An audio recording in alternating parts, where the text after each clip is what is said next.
Now we're recording and we're about to go live. Little cool with these on.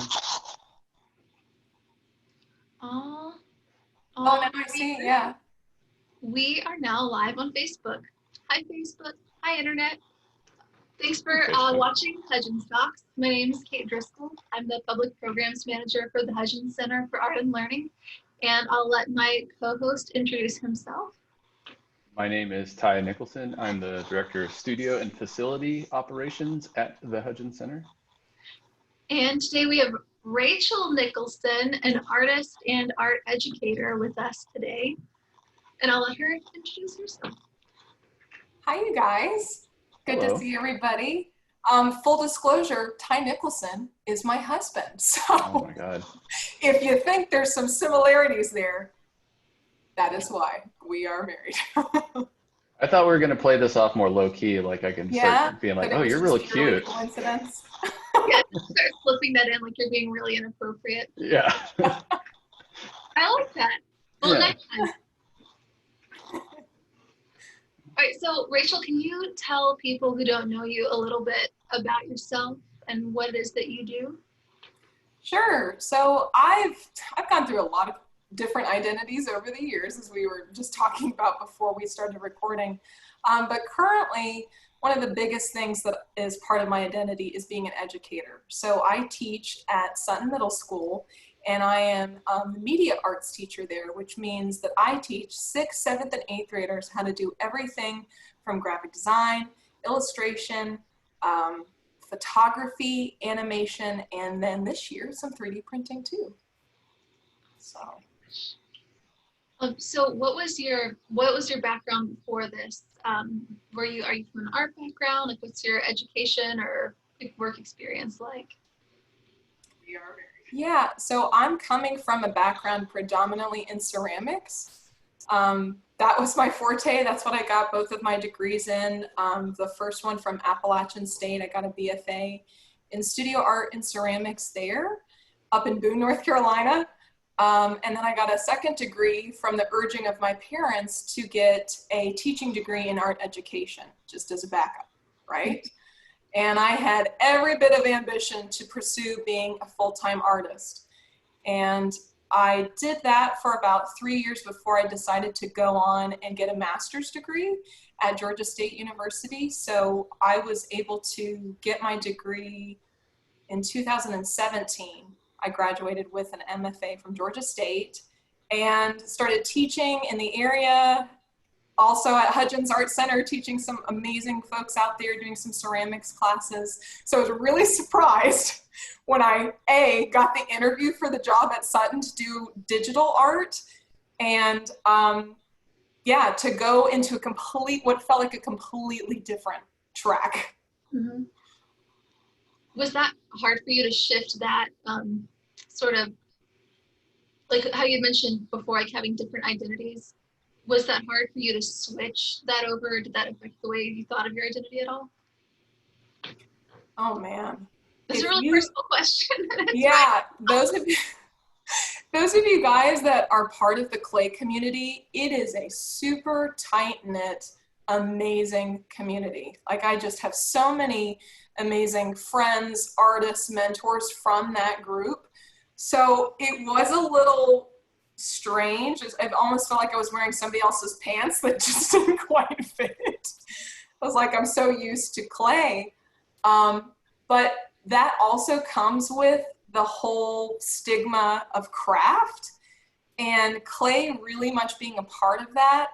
And it's always been kind of an itch for me to push away from that part of the craft community. So coming into Sutton Middle School as a digital art teacher felt really refreshing and like a challenge that I was eager to take on. So how did you get into the arts? Is this something you've been doing since you were a kid, or? Yeah, my dad actually got his BFA in painting from Bowling Green University in Ohio. And so I grew up watching my dad paint in the basement. We would play Elvis and the Beatles, and we would dance and just, we were a very creative family. I have 2 little sisters as well that are also really creative. And I just remember being in the basement and having my dad painting, and we were encouraged either to be creative in a performative way where we would like dress up and put on little shows, or definitely like drawing and painting. Not so much sculpting, but definitely through Dad. He loved doing that. And it's so sad that now that he's older, he's kind of maybe not completely removed himself from that aspect of his identity, but he does not really paint that much anymore. But definitely Dad. He did not want me to be an artist. He was like, no, I don't think so. He wanted me, I play the bassoon as well, nerd alert. So I actually got a scholarship initially to go to Appalachian State for playing the bassoon, of all things. And my parents were so excited because they were like, yeah, she's really gonna do this. Like, what in the world am I gonna do as a bassoon player? That is so funny. Your parents are like, don't be an artist. What are you gonna do with that? Like, but the bassoon, you can take it straight to the band. Yeah. Then that good switch that to that lucrative career of being a ceramicist. That was that's a good backup plan. It was so funny. Bless them. But they've been supportive of all of my crazy ideas. So they've been very supportive and very influential for sure. And my mom taught middle school English for 32 years in the same school system. So here I am coming full circle teaching middle school, just like Mom. That is so cool. How nice to have a family that's so supportive and warm. You've got all these wonderful memories of, creating with your family. I don't think that's like a common thing. That's pretty cool. Yeah, they're a bunch of goofballs, the Ballards. Oh my Lord. Ty can attest to that. Yeah, they're pretty goofy. Would you talk a little bit more about your transition from music into an arts education and fine arts career track in college, and what prompted that shift? That's a good question. It was my. Is this cheating that Ty is asking the good questions? Nepotism? Well, it's funny. I don't think anybody's ever really asked me about that, but I remember I'm the kind of person that likes to take on a lot of stuff. I like to juggle crazy things all at once. And so one of those things was trying to transition from being a music major to an art major. And I was like, well, I'll just do it. Both of them. And the shift really came from when I was in the School of Music, Dr. John Beebe. Oh my Lord, kudos to Dr. John Beebe, my bassoon professor. John gave it to me straight. And I think he is the only professor that I've ever had that really kind of was a straight shooter in this way, where he looked at me and he goes, Rachel, you do realize that you have a better chance of becoming a Major League Baseball player than a bassoonist. And I went, oh, okay. And he was right. What was I going to do with this? I loved playing the bassoon, but from a realistic, kind of financial background, how is that going to support me? And I loved the camaraderie in the School of Music, but I also felt like it was so structured with these are the scales, this is the formula for how you do this. And I got a little bored. And so because I grew up with my dad painting all the time, I was like, I'll just take one painting class or one drawing class. And it was in that drawing class that I went, oh, okay, no, this is amazing. I felt like I was constantly learning, constantly being challenged, which I liked. And it just it awakened the inner creative in me in the way that the bassoon was just kind of holding me back. And then when I touched clay, I was like, well, this is cool. I want to do this all the time. I wonder what the statistics are if you have more of a chance of becoming a professional baseball player than becoming a professional bassoonist. Do you have more of a chance becoming a ceramic star than you do being a professional baseball player, I wonder? Right? I want those numbers. Yeah, like who made this matrix? Like, there was, yeah, if there's an index in the back, and you can just look at the chart. Yeah. I think it'd be really interesting. I would actually like to know statistically of the amount of students that graduate from a fine arts program with a BFA pursuing a career as a professional artist. What percentage of them are actually successful in doing so? I guess that depends on your like understanding or your definition of like what success is. Like, what's the measured success for like artists? try to track that. Like I got an email from a professor who said, "Are you working in the art history field?" And I said, "Yeah." And they're like, "Okay, good. That's the kind of thing we like to know. People are actually getting placed in the field." So I guess there must be a way people try and track it. It's like job security, yes. So how did you decide to make the transition from being an artist full-time to teaching full-time? What made that decision for you? Oh, this is going to be brutally honest. So artists, if you are out there watching this is the truth. I took a job teaching at Georgia State part-time. And for those people that know what that is like to be an adjunct professor, you are paid peanuts, essentially $3,000 for one class. So they don't want to have you on full-time because then they have to give you more money and they have to give you benefits. So I was juggling teaching at Hudgens and teaching at Georgia State part-time, and credit card just maxing them out, you know, because I was trying to survive and I was trying to be like, well, with whatever time I have, I need to be in the studio. So I need to buy more art supplies and I need to, you know, send in these application fees to pay for my work to be shown in galleries. Oh, I make ceramics, so then I have to build a crate and spend money on these materials to ship them there without the guarantee that that work is going to sell. So it was last summer and I was completely broke. Nothing. Like I was just in debt, completely broke. And I thought, okay, I have to change something because this is not working. And even though I love this, I started to kind of resent it and it wasn't as fun anymore because it was so financially taxing that I felt like I was being choked.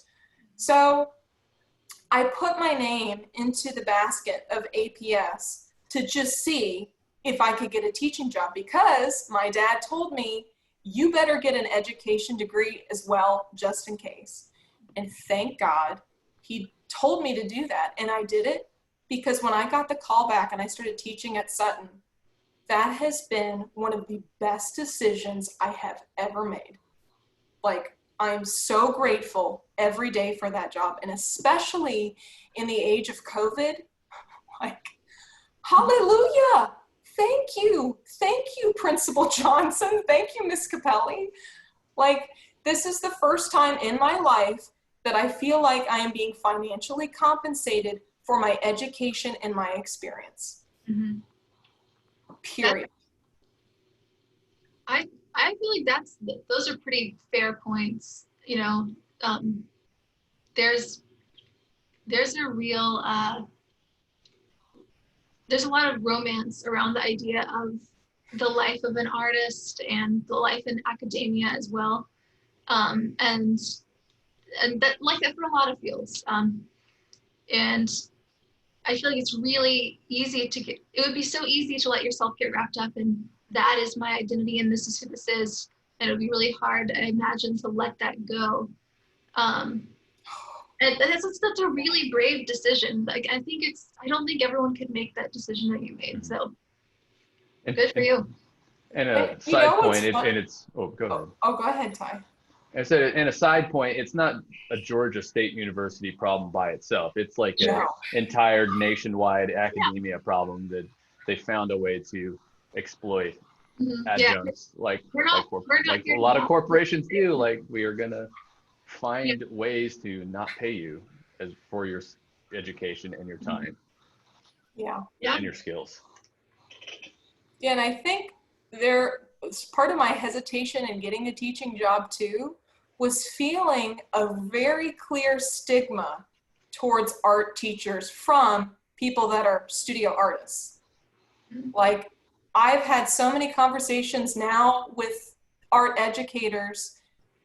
We have a good friend, Rachel Sturgis, who teaches at North Atlanta High School, and she was in our group of like grad students from Georgia State that were all hustling and like trying to get into these shows and everything.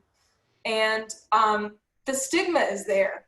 It's like, if you take a job as an art teacher, there's definitely this feeling of like being less than or inadequate, or like, oh, well, she just gave up, so I guess she's gonna be a teacher now, never gonna make art again. That's so sad, and that's such a lie. Well, yeah. It's a lie. Every art teacher I ever had was an inspiring artist themselves. And they were people who made me want to go to school for art. Mm-hmm. Yeah, so, but I know what you mean. Yeah, there is that stigma. And I do think people take a swipe at teachers in general, because we've all had teachers. So there's such easy targets from the memories from our childhood to go like, oh, yeah, blah, blah, blah. When really it's like, these are people who are educating our population. Yeah. And they're people who, they're going to school and figuring out, how can I help these kids learn? Yeah. Being married to a teacher, I think I have a pretty good insight and understanding of all things teachers. But it's to see the tremendous amount of stress and worry that teachers put in towards their career and their students is amazing. And like, for people to, like you said, take such a easy swipe at teachers across the board, which is happening more and more, it's just so disheartening. And it's like, you don't know how much time people spend with your student when your student's not even involved, like thinking about them, thinking about their grades, thinking about how they can educate them, thinking about their welfare, whether they be at home or like interactions with other students. It's like, for the most part, we as parents only have to worry about our kid, and, yeah. But now when you're a teacher, you have 200 kids. And it's like, that's one of those cliche things that people say, but I can see how it's real. It's like, no, I have 200 kids. They're all my kids. Mm-hmm. Not me. And I do. If I was a teacher, I'd be like, yeah, my kids. Ty's kids. Well, so now this is your second or third year teaching? This will be my second year teaching public school, middle school, full time. Yeah. What would you say are the biggest challenges you face as a teacher? And it can be as a teacher in general or teacher with art, and funding for arts in public school systems can be challenging. So I think that being an art teacher brings its own set, but I'm curious to hear what you think in your experience so far. Of like some of the biggest challenges? Oh man, last year was like a completely different ball game, just because this program did not exist. So I was hired to teach digital art, and then I had to define for myself what I thought digital art was, because when I would ask and say, well, what do you want me to do? And they're like, you just steer the ship. You decide. I'm like, okay, well, that's kind of fun, because then I had complete freedom to really decide for myself and for my students what this digital art program was going to look like. And at that point, when I started out the school year, because we have leveling and we have so many kids that come to our school, I literally started out some of the classes with over 42 kids in the room, 16 computers, and not even enough chairs to accommodate them all. So in the age of COVID-19, that classroom is definitely not going to look like that anymore. It was crazy. It was chaotic. I was figuring out the kids, figuring out how to go from teaching at a collegiate level and working with like college students and adults at the Hudgens Center to dealing with teenagers, which is like, you had a whole other level of sassiness and I just learned really quickly, and I've totally just learned this over the years, you just don't take it personally. Mm-hmm. No matter what anyone says, what kind of meltdown, whatever, you just don't take it personally. So that took some time. And then, and like this year, I went to my classroom for the first time since March last week, and my admin bought 30 brand new, beautiful iMac computers for my students. And I'm so excited to get them in there to use them because they're amazing. But yeah, so that's a complete game changer too. So between navigating the kids and figuring out classroom management with that many kids in a classroom, and also figuring out what in the world my curriculum was going to look like, Mm-hmm. it was, I felt like I was just swirling in a tornado and just getting beaten up pretty much all the way up until December. And then in January, we get a new set of kids, and I get to reteach everything I taught from the beginning of the year. So it was a great kind of opportunity for me to refine things and really figure out what worked and what didn't work. Were there any things like getting into teaching middle school that were easier than you thought, or that came naturally? I think, you know, other teachers would tell me, oh my God, this is a funny one. They would tell me, do not smile for the first like 3 months of school. And if y'all know me, I like to smile at everyone and everything. So that was completely against my nature. And so I was like, okay, I'm teaching middle school. Like, I gotta be scary. I gotta be this person that I do not feel comfortable being. And so I think in the end, I was just so glad that the kids really responded to me. They could see through any kind of crap that I was trying to put up, you know, some silly little scary stern face. I'm like, no, they know, they can tell. And so they can also tell when you care. And I genuinely care about my kids. Like you know, I had such a nice time this summer just thinking about like what this program was going to look like for this coming school year. And so I think just letting myself be myself in front of the kids, that came naturally. I was a little hesitant at first, but I'm so glad I did, because I think it really allowed us to bond and yeah, just have a better time in the classroom.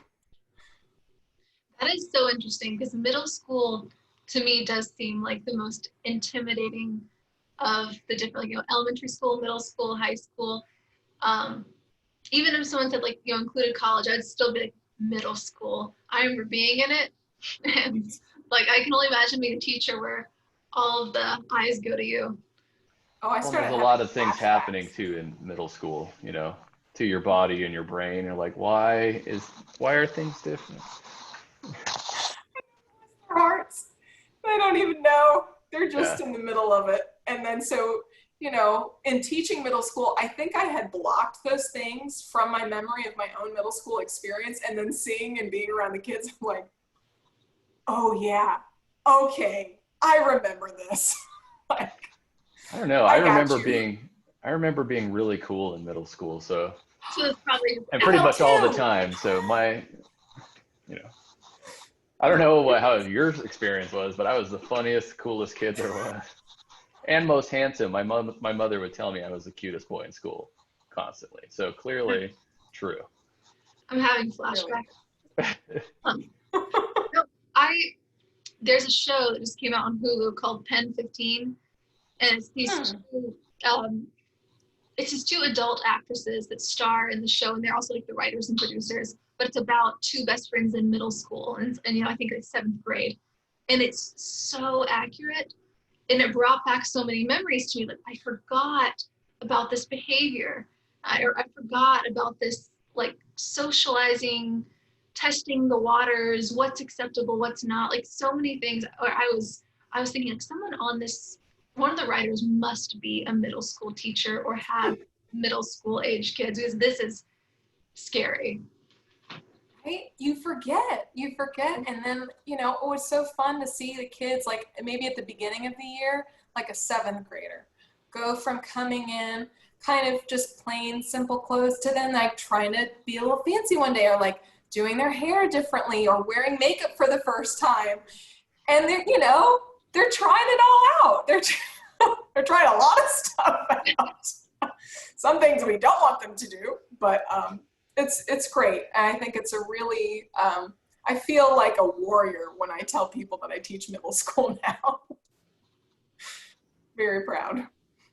Do you feel like there are things that you wish more people knew about art education? Like just when you tell people that you're, you know, or what do you think wish people knew more about what you do? I think I wish that more artists and people coming out of these BFA studio art programs really consider it, you know, because I think, at least from my experience, it wasn't really something that was like a valid choice that was on the table. But I think as sweet Mark Knott, who teaches at Pace Academy, told me when we were out there last summer at the LH project and I was trying to decide whether or not to take this job, he looked at me after teaching at Pace for however many years and he goes, "Why don't you just choose to be happy?" What about that? Just do it and be happy. Like, hello, thank you. Yes, I choose to be happy. And I will tell you, money has something to do with that. And money cannot buy you happiness, but it gives you options. And if you are a poor, starving artist, you have no options. But now it's like I do purposeful work. Like I feel like I'm much more a part of the Atlanta community, which is amazing. Yeah, it's a really purposeful way to spend time, and the kids will, I mean, they bring out the creativity in me in ways that I didn't even know existed. So just so grateful. I really wish more people would consider it as a viable career path. Mm-hmm. Yeah, because if there's not, you know, middle school art teachers and high school art teachers, there won't be college art students or professional artists. We need them from, you know, that developmental age on up to help become these artists, these not necessarily starving artists, but fine artists and creators. Can you talk a little bit about your transition from a craft-based medium into the digital world? Because you started this way back in grad school, or even before, maybe before I knew you. Yeah, I feel like grad school, being at Georgia State, that was one of the things that I think was so great about that program, and working with Christina West, who is the head of ceramics there. Christina is not a purist. And when I say that, I mean, she did not, if we came in to the graduate program as ceramic artists, she did not put the expectation that you only worked in that one material throughout your time in grad school. Like, she really encouraged us to explore other materials, which I'm so grateful for, because it made us more creative, more interdisciplinary. And I'm not a potter, you know, like I feel like the craft identity, I felt at this one point in time like I really wanted to be like, that was my tribe, those were my people, these are my, like, Penland School of Craft and the Archie Bray and being part of the American Craft Council.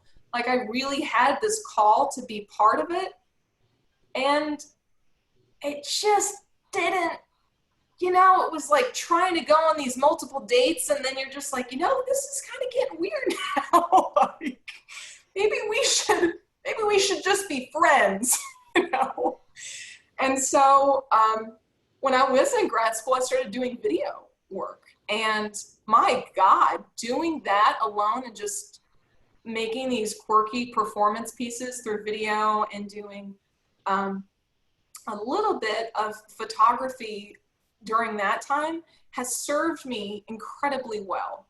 Like, those are the skills that I'm teaching these kids so that they can make their own short films.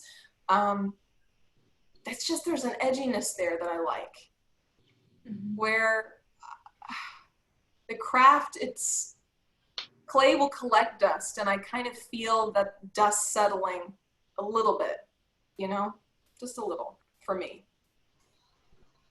One thing I was thinking about with, you know, in the era of COVID and all people learning from home, is there anything that you would want to say to parents who have their kids learning from home right now as a teacher? Are there any things, any resources you're thinking, I wish more parents knew about this, or I wish the parents of my kids would be aware of this?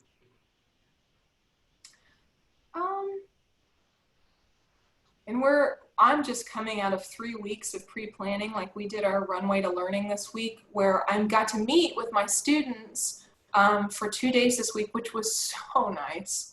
I've got a lot of repeat students, so it was just kind of nice to reconnect with them. And I feel like the parents, I don't know, I'm pretty proud of APS because I feel like they've done a really good job communicating really important information of like when these things are happening, how it's happening, here's the link. And then of course we have these little faux pas in the moment. It's like, well, maybe the link doesn't work, and then we have to pivot. But as far as art resources go, one of my saving graces from last year was this simple website called Pixlr, Pixlr.com. What I love about Pixlr is like a free version of Photoshop. And I had some kids that maybe they had access to a Mac, maybe some had access to a PC, maybe some were having to use their phone to create artwork or something. What was nice about that is all they needed was Wi-Fi access. So it really opened the gates as far as being creative online and doing kind of drawing and stuff like that, because we didn't have to worry about the headache of compatibility, because it's literally just a free website. You don't have to log in. You don't have to create an account. You can literally just take pictures, save them, and create digital paintings and drawings on top of them. So if you've got creative kids at home that don't mind spending time on the screen and doing digital things, because I mean, I've got kids like that in my class that are amazing. So I definitely recommend Pixlr, and Autodesk Sketchbook was another good one. Really good and free. We've got a couple questions from people in the Facebook chat. Ashley Lynch, hey Ashley, is awesome, you always watch us. Just curious, what brand 3D printer do you use? What brand? I've got where is he? It's in the other room. PrinterBot. So it is dated. I will just tell you that. I've been doing some 3D printing workshops through Atlanta Public Schools while getting ready for the school year. And so the ones that I'm kind of settling on, because I want to buy another one, are Ultima.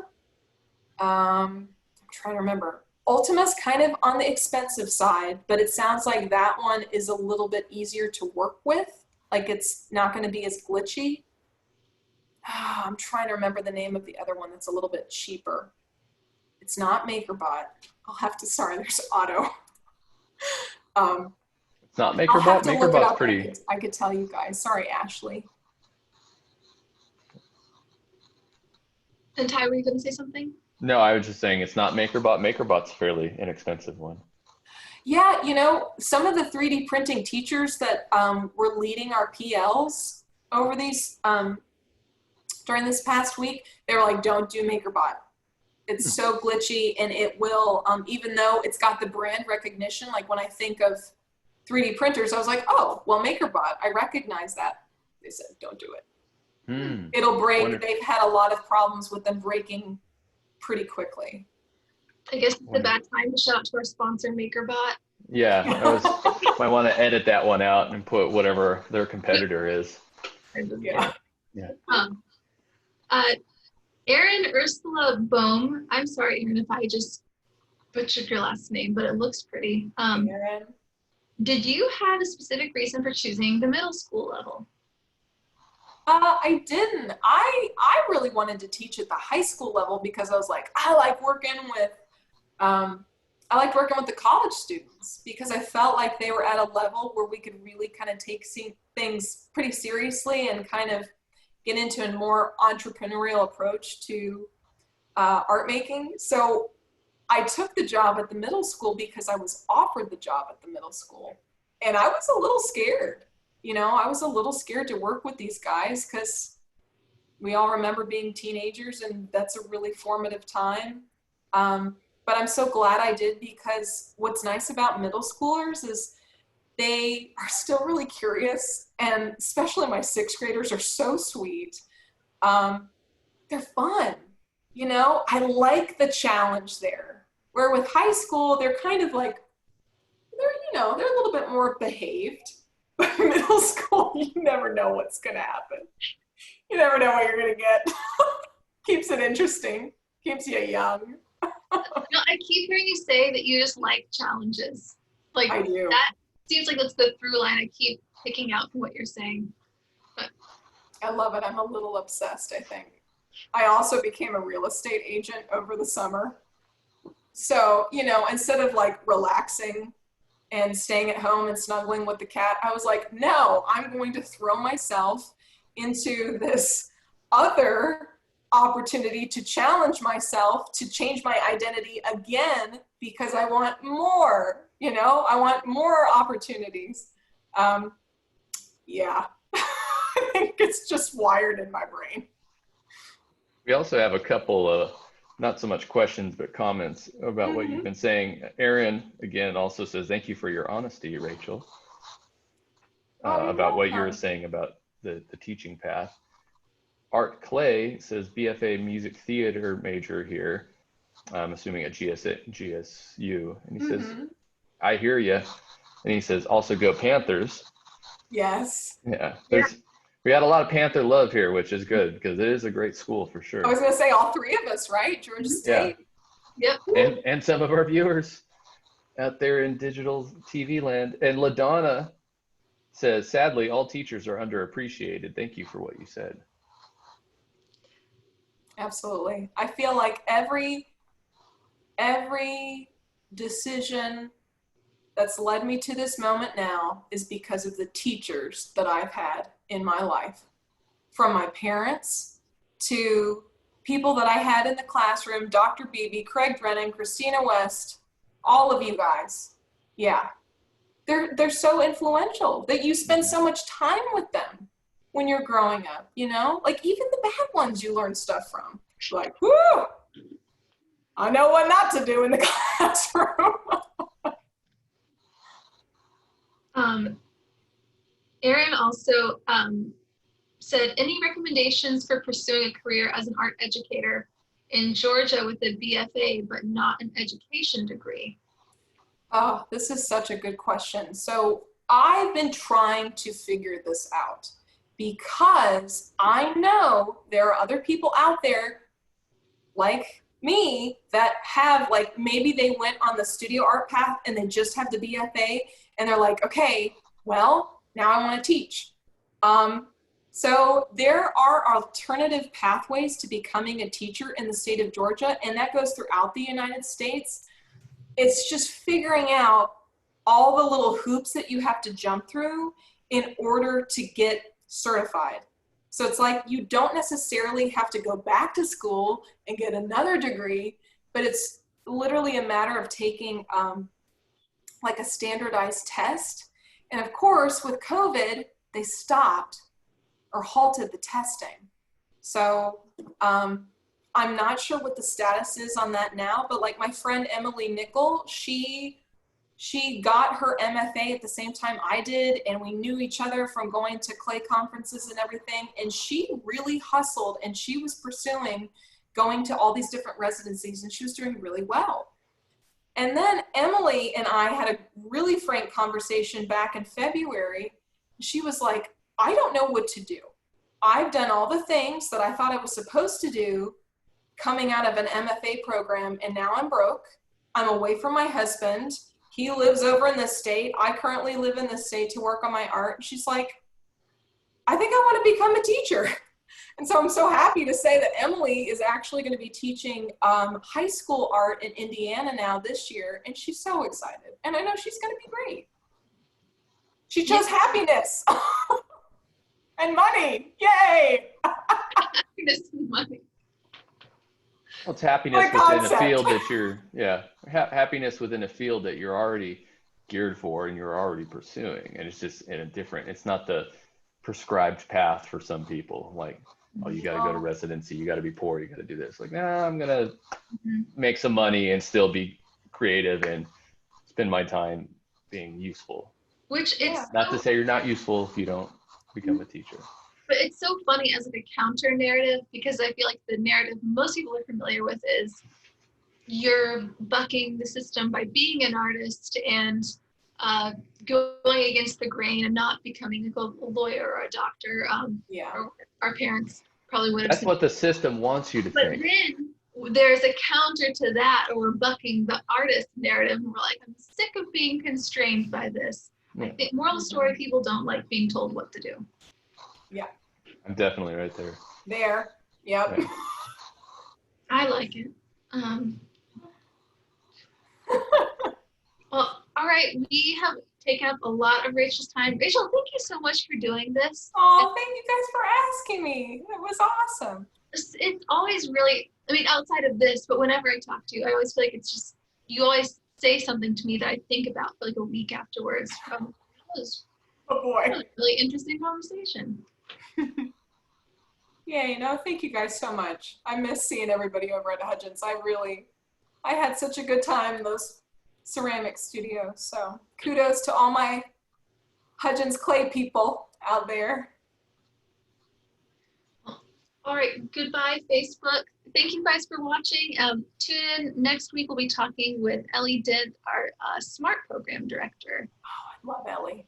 She's good. Watch. Yeah, she's great.